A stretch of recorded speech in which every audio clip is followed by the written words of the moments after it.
Ang gagawin natin ngayon ay ginisang pechay. Yung ating mga ingredients ay 3 tali ng pechay, 50 grams ng pork,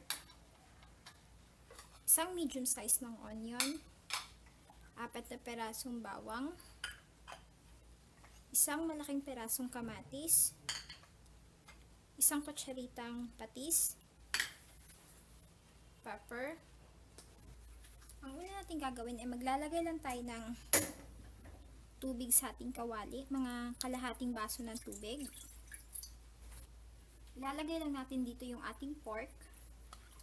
Hayaan lang natin siya hanggang kumulo, hanggang sa maubos yung ating tubig. Hayaan lang natin siya para lumambot yung ating pork.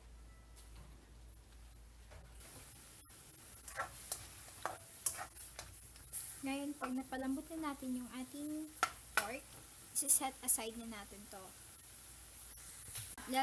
Gigisa na natin yung ating bawang.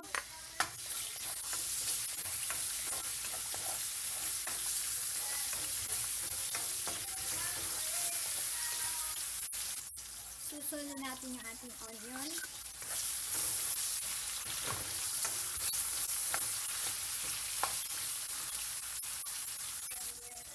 Lalagay na rin natin yung ating kamatis.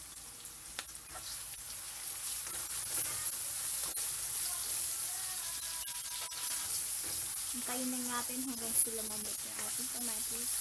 Hanggang sa mabuti siya. Ngayon, ilalagay na natin yung ating pork kanina na pinalambot natin.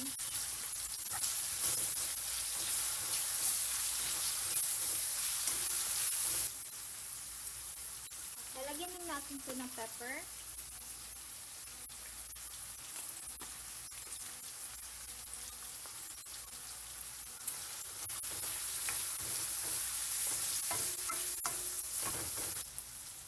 Ngayon, ilalagay na natin yung ating pechay.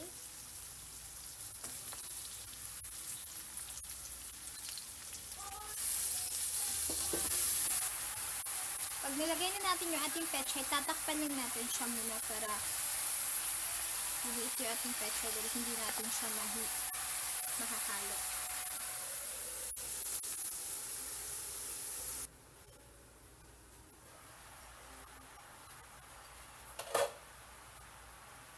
Ngayon, pwede na nating haluin yung ating gulay.